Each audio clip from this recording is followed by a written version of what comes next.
Chapter 8 Kindergarten Dropout. Why, Ramona, whatever is the matter? Mrs. Quimby wanted to know when Ramona opened the back door. Oh, nothing. Ramona had no trouble hiding the gap in her teeth. She did not feel like smiling, and not having a tooth to leave for the tooth fairy was only a small part of her trouble. Mrs. Quimby laid her hand on Ramona's forehead. Are you feeling all right? Yes, I feel all right, answered Ramona, meaning that she did not have a broken leg, a skinned knee, or a sore throat. Then something must be wrong, insisted Mrs. Quimby. I can tell by your face. Ramona sighed. Miss Benny doesn't like me anymore, she confessed. Of course Miss Benny likes you, said Mrs. Quimby. She may not like some of the things you do, but she likes you. No, she doesn't, contradicted Ramona. She doesn't want me there anymore. Ramona felt sad thinking about the recesses and the new seat work she was going to miss. Why, what do you mean? Mrs. Quimby was puzzled. Of course Miss Benny wants you there. No, she doesn't, insisted Ramona. She told me not to come back. But why? She doesn't like me, was Ramona's answer. Mrs. Quimby was exasperated. Then something must have happened. There's only one thing to do, and that is to go to school and find out. Eat your lunch, and we'll go to school before afternoon kindergarten starts and see what this is all about. After Ramona had picked at her sandwich a while, Mrs. Quimby said briskly, Put on your sweater, Ramona, and come along. No, said Ramona. I'm not going. Oh, yes, you are, young lady, said her mother, and took her daughter by the hand. Ramona knew she had no choice when her mother started calling her young lady. She dragged her feet as much as she could on the way to school, where the afternoon kindergarten was behaving like the morning kindergarten. Half the class was lined up by the door waiting for Miss Benny, while the other half raced around the playground. Ramona stared at the ground because she did not want anyone to see her. When Miss Benny arrived, Mrs. Quimby asked to talk to her for a moment. Ramona did not look up. Her mother led her to the bench beside the kindergarten door. You sit there and don't budge while I have a little talk with Miss Benny, she told Ramona. Ramona sat on the bench, swinging her feet, thinking about her tooth in Miss Benny's drawer and wondering what her teacher and her mother were saying about her. Finally, she could stand the suspense no longer. She had to budge, so she slipped over to the door as close as she could without being seen and listened. The afternoon kindergarten and the workmen across the street were making so much noise she could only catch a few phrases such as bright and imaginative, ability to get along with her peer group, and negative desire for attention. Ramona felt awed and frightened to be discussed in such strange big words, which must mean Miss Benny thought she was very bad indeed. She scuttled back to the bench when at last she heard her mother walk to the door. What did she say? Ramona's curiosity was almost more than she could endure. Mrs. Quimby looked stern. She said she will be glad to have you back when you are ready to come back.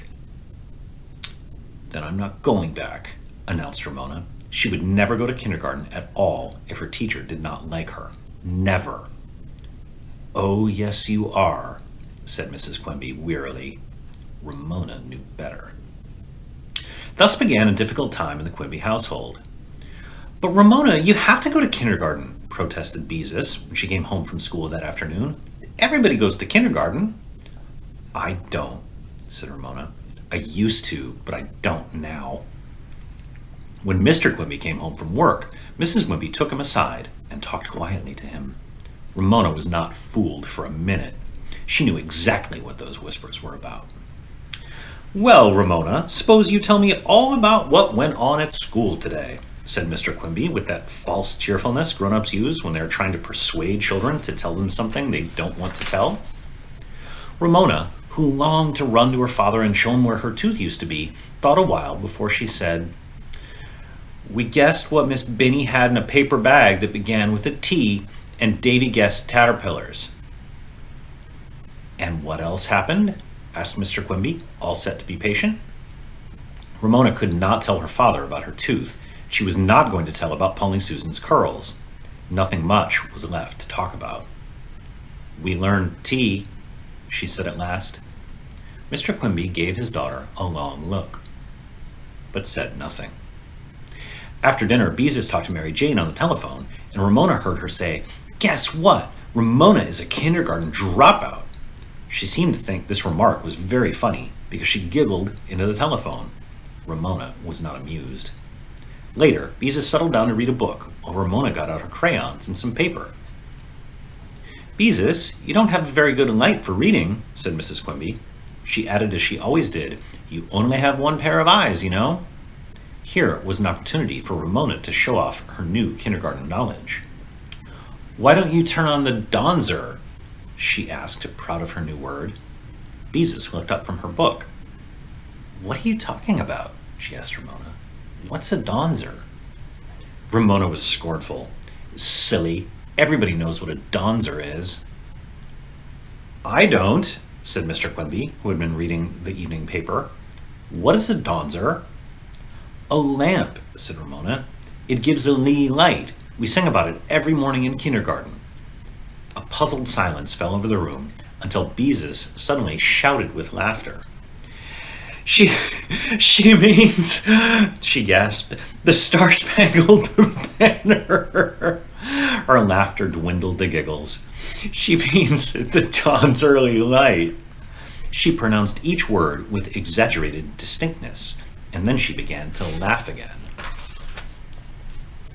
Ramona looked at her mother and father, who had the straight mouths and laughing eyes of grown-ups who were trying not to laugh out loud.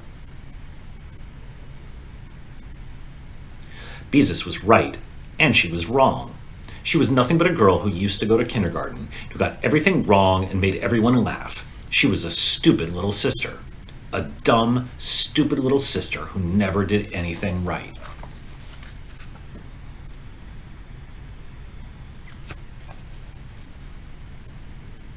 Suddenly, everything that had happened that day was too much for Ramona. She glared at her sister, made a big crisscross motion in the air with her hand, and said, "Cross out Beezus!" She threw her crayons on the floor, stamped her feet, burst into tears, and ran into the room she shared with her sister. "Ramona Quimby," her father said sternly, and Ramona knew she was about to be ordered back to pick up her crayons. Well, her father could order all he wanted to. She was not going to pick up her crayons. Nobody could make her pick up her crayons. Nobody. Not her father, not her mother, not even the principal, not even God. "Now, never mind," Ramona heard her mother say. "Poor little girl. She's upset. She's had a difficult day." Sympathy made things worse. "I am not upset," yelled Ramona, and yelling made her feel so much better that she continued. "I am not upset. I am not a little girl, and everybody is mean to laugh at me." She threw herself on her bed and pounded her heels in the bedspread, but pounding on the bedclothes was not bad enough. Far from it. Ramona wanted to be wicked, really wicked, so she swung around and beat her heels on the wall. That noise ought to make everybody good and mad. "Mean, mean, mean," she yelled, in time with her drumming heels. She wanted to make her whole family feel as angry as she felt. Mean, mean, mean. She was glad her heels left marks on the wallpaper. Glad, glad, glad. "Mother, Ramona's kicking the wall," cried Tattletale Beezus, as if her mother did not know what Ramona was doing. "It's my wall, too." Ramona did not care if Beezus tattled. She wanted her to tattle. Ramona wanted the whole world to know she was so bad she kicked the wall and left heel marks on the wallpaper. Wow.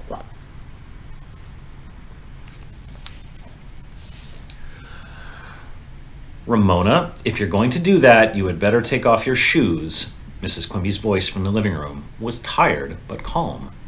Ramona drummed harder to show everyone how bad she was. She would not take off her shoes. She was a terrible, wicked girl. Being such a bad, terrible, horrid, wicked girl made her feel good. She brought both heels against the wall at the same time. Thump, thump, thump. She was not the least bit sorry for what she was doing. She would never be sorry. Never, never, never. "Ramona?"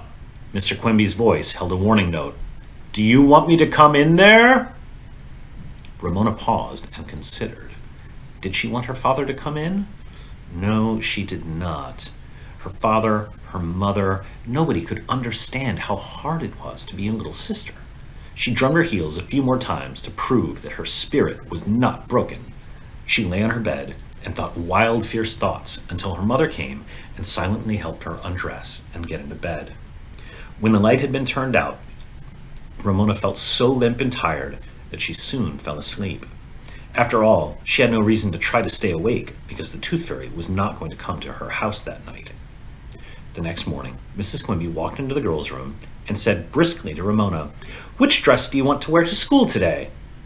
The empty space in her mouth and the heel marks on the wall above her bed reminded Ramona of all that had happened the day before. "I'm not going to school," she said, and reached for her play clothes while Beezus put on a fresh school dress. A terrible day had begun. No one said much at breakfast. Howie, who had recovered from his cold, stopped for Ramona on his way to school, and then went on without her. Ramona watched all the children in the neighborhood go to school. When the street was quiet, she turned on the television set. Her mother turned it off, saying, "Little girls who don't go to school can't watch television." Ramona felt that her mother did not understand. She wanted to go to school. She wanted to go to school more than anything in the world. She could not go back when her teacher did not like her. Ramona got out her crayons and paper, which someone had put away for her, and settled down to draw. She drew a bird, a cat, and a ball all in a row, and then with her red crayon, she crossed out the cat because it did not begin with the same sound as bird and ball. Afterward, she covered a whole sheet of paper with cues, Ramona style, with ears and whiskers. Ramona's mother did not feel sorry for Ramona. She merely said, "Get your sweater, Ramona. I have to drive down to the shopping center." Ramona wished she had a dime from the Tooth Fairy to spend. There followed the most boring morning of Ramona's entire life. She trailed along after her mother in the shopping center, while Mrs. Quimby bought socks for Beezus, some buttons and thread, pillowcases that were on sale, a new electric cord for the waffle iron, a package of paper for Ramona to draw on, and a pattern. Looking at patterns was the worst part.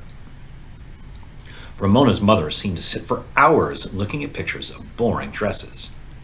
At the beginning of the shopping trip, Mrs. Quimby said, "Ramona, you mustn't put your hands on things in stores." Later she said, "Ramona, please don't touch things." By the time they reached the pattern counter, she said, "Ramona, how many times do I have to tell you to keep your hands to yourself?" When Mrs. Quimby had finally selected a pattern and they were leaving the store, who should they run into but Mrs. Whistler, a neighbor. "Why, hello!" exclaimed Mrs. Whistler. "And there's Ramona! I thought a big girl like you would be going to kindergarten." Ramona had nothing to say. "How old are you, dear?" asked Mrs. Whistler. Ramona still had nothing to say to Mrs. Whistler, but she did hold up 5 fingers for the neighbor to count. "5!" exclaimed Mrs. Whistler. "What's the matter, dear? Cat got your tongue?" Ramona stuck out her tongue just enough to show Mrs. Whistler that the cat had not got it. Mrs. Whistler gasped. "Ramona!" Mrs. Quimby was thoroughly exasperated. "I'm sorry, Mrs. Whistler. Ramona seems to have forgotten her manners." After this apology, she said angrily, "Ramona Geraldine Quimby, don't you ever let me catch you doing such a thing again." "But, Mama," protested Ramona as she was dragged towards the parking lot, "she asked me and I was just showing." There was no use in finishing the sentence because Mrs. Quimby was not listening, and she probably would not have understood if she had listened. Mrs. Quimby and Ramona returned home in time to pass the morning kindergarten straggling along the sidewalk with their seatwork papers to show their mothers. Ramona got down on the floor of the car so she would not be seen. Later that afternoon, Beezus brought Mary Jane home from school to play. "How did you like kindergarten today, Ramona?" asked Mary Jane in a bright, false tone. It told Ramona all too clearly that she already knew Ramona had not gone to kindergarten. "Why don't you shut up?" asked Ramona. "I'll bet Henry Huggins isn't going to want to marry a girl who hasn't even finished kindergarten," said Mary Jane. "Oh, don't tease her," said Beezus, who might laugh at her sister herself, but was quick to protect her from others. Ramona went outside and rode her two-wheeled, lopsided tricycle up and down the sidewalk for a while before she sadly removed Miss Binny's red ribbon, which she had woven through the spokes on her front wheel. On the second morning, Mrs. Quimby took a dress out of Ramona's closet without a word. Ramona spoke. "I'm not going to school," she said. "Ramona, aren't you ever going back to kindergarten?" Mrs. Quimby asked wearily. "Yes," said Ramona. Mrs. Quimby smiled. "Good, let's make it today." Ramona reached for her play clothes. "No, I'm going to stay away until Miss Binny forgets all about me. Then when I go back, she'll think I'm somebody else." Mrs. Quimby sighed and shook her head. "Ramona, Miss Binny is not going to forget you." "Yes, she will," insisted Ramona. "She will if I stay away long enough." Some older children on the way to school shouted, "Drop out!" as they passed the Quimby's house. The day was a long one for Ramona. She drew some more seat work for herself, and afterward there was nothing to do but wander around the house, poking her tongue in the hole where her tooth was while she kept her lips shut tight. That evening her father said, "I miss my little girl's smiles." Ramona managed a tight-lipped smile that did not show the gap in her teeth. Later, she heard her father say something to her mother about, "This nonsense has gone on long enough," and her mother answered with something about, "Ramona has to make up her own mind. She wants to behave herself." Ramona despaired. Nobody understood.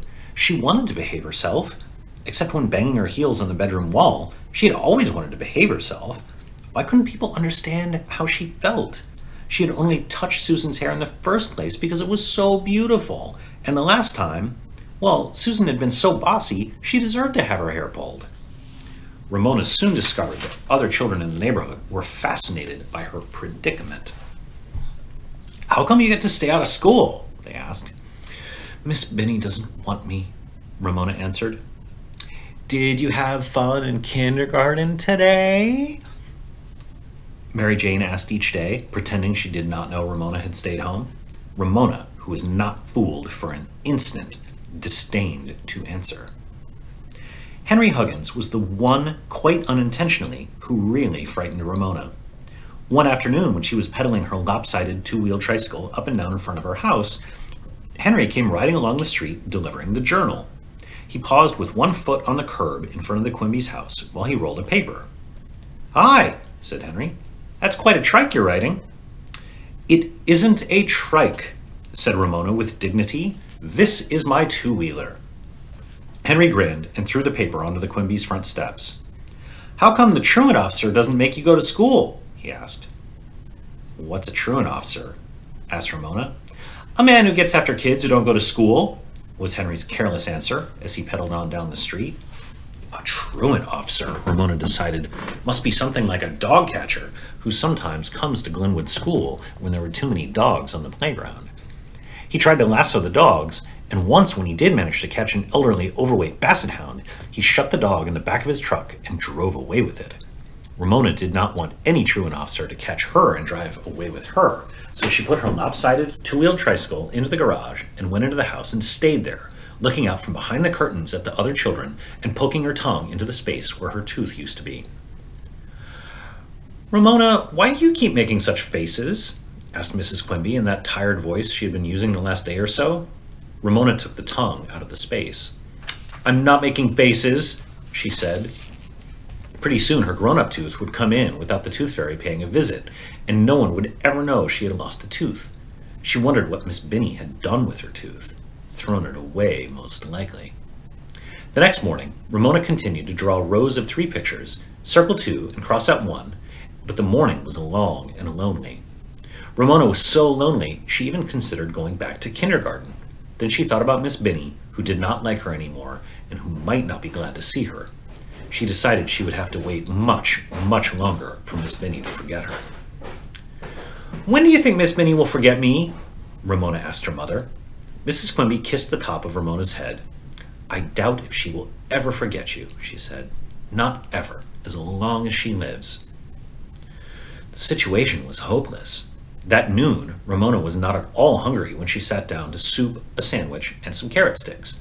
She bit into a carrot stick, but somehow chewing it took a long time. She stopped chewing altogether when she heard the doorbell chime. Her heart began to thump.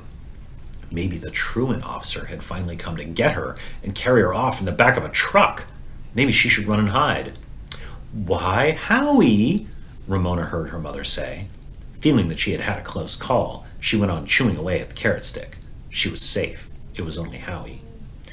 "Come on in, Howie," said Mrs. Quimby. "Ramona is having her lunch. Would you like to stay for some soup and a sandwich? I can phone your mother and ask her if it's all right." Ramona hoped Howie would stay. She was that lonely. "I just brought Ramona a letter." Ramona jumped up from the table. "A letter from me? Who's it from?" Here was the first interesting thing that had happened in days. "I don't know," said Howie. "Miss Benny told me to give it to you."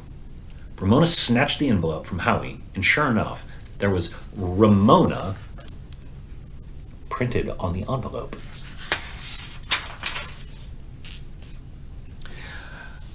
"Let me read it to you," said Mrs. Quimby. "It's my letter," said Ramona, and tore open the envelope. When she pulled out the letter, two things caught her eye at once.